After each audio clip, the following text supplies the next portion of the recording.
Vous savez, cette ambiance particulière qu'on ressent quand on entre dans une école? Eh bien, ça n'a rien d'un hasard. C'est le résultat d'un système, d'une sorte d'architecture invisible qui est construite brique par brique et qui influence absolument tout le monde, des élèves jusqu'au personnel. Alors, ce qu'on va faire, c'est plonger ensemble au cœur de cette mécanique pour comprendre comment tout ça se met en place.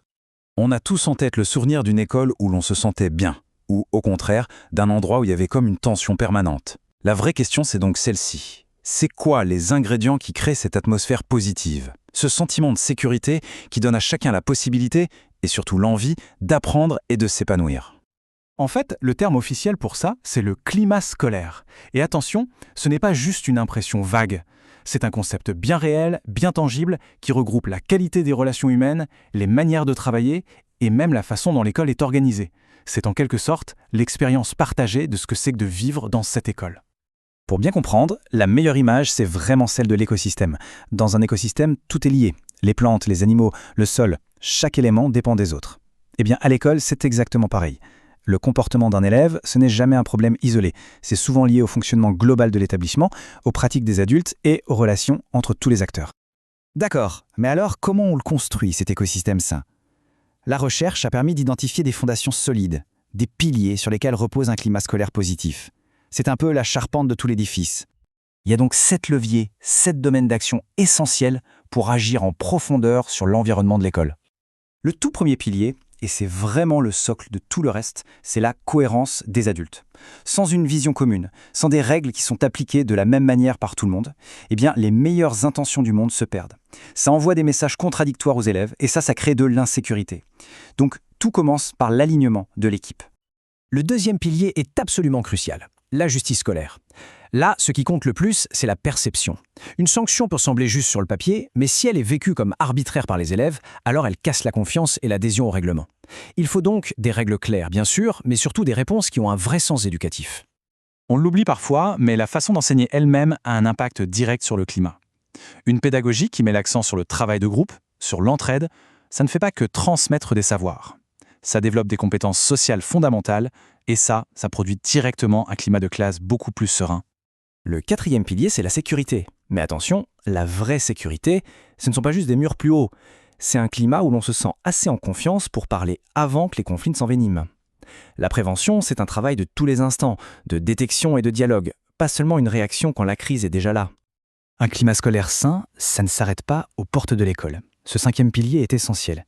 Il ne s'agit pas juste d'organiser une réunion parents-prof de temps en temps. L'idée, c'est de construire une vraie alliance, de voir les parents comme des partenaires à part entière de la mission éducative. Le sixième pilier nous rappelle quelque chose d'important. Une école qui réussit, ce n'est jamais une forteresse isolée. Au contraire, elle puise sa force dans son environnement, en s'appuyant sur toutes les ressources locales, les associations, les services de santé, les clubs sportifs. C'est un signe de vitalité. Et enfin, la qualité de vie. Ce pilier-là, ce n'est pas juste une question de confort. On le sait aujourd'hui, le cerveau apprend très mal quand il est sous l'emprise du stress. Un sentiment de bien-être et de sécurité, ce n'est donc pas un petit plus agréable. C'est une condition biologique de base pour pouvoir apprendre. Le point le plus important à retenir ici, c'est que ces 7 piliers sont totalement liés les uns aux autres. On ne peut pas, par exemple, se concentrer à fond sur la prévention du harcèlement si, à côté, la justice scolaire est défaillante. C'est vraiment la cohérence et l'action simultanée sur ces 7 fronts qui permettent de créer un changement durable. Bon, maintenant qu'on a vu la vue d'ensemble, l'échelle de toute l'école, on va zoomer. Allons voir là où tout se joue au quotidien dans la salle de classe. Comment ce grand climat général se traduit-il concrètement? Il y a une distinction importante à faire. Le climat scolaire, c'est la responsabilité de tout le monde, c'est le cadre général. Le climat de classe, c'est sa mise en œuvre concrète, jour après jour. Et bien sûr, dans cet espace, l'enseignant joue un rôle absolument central, même s'il n'est évidemment pas le seul responsable. Et si on se rapprochait encore un peu plus? On va maintenant s'intéresser à l'impact de l'enseignant lui-même, à travers ce qu'on appelle sa posture professionnelle. Ça, c'est une distinction fondamentale. Avoir une posture professionnelle efficace, ce n'est pas une question de caractère ou de tempérament. Il n'y a pas besoin d'être naturellement autoritaire ou naturellement gentil. Non, c'est une compétence qui se construit, qui se travaille. C'est un équilibre réfléchi entre poser un cadre clair, construire une relation de qualité et maintenir un niveau d'exigence élevé. Et cette posture, elle s'incarne dans ce qu'on appelle l'autorité éducative. C'est un concept qui se situe pile entre deux extrêmes. Ce n'est ni de l'autoritarisme qui écrase, ni du laxisme qui abandonne. C'est une autorité qui structure, qui sécurise. Son but n'est pas d'obtenir l'obéissance aveugle, mais de créer les conditions pour que l'apprentissage devienne possible. D'accord, mais concrètement, comment ça se traduit? Quels sont les gestes professionnels, les actions concrètes qu'un enseignant peut mettre en place pour bâtir ce climat de classe positif? On peut voir ça comme une boîte à outils en 3 parties. D'abord, il faut sécuriser le cadre, ça veut dire des règles stables, des rituels qui rassurent, qui rendent les choses prévisibles.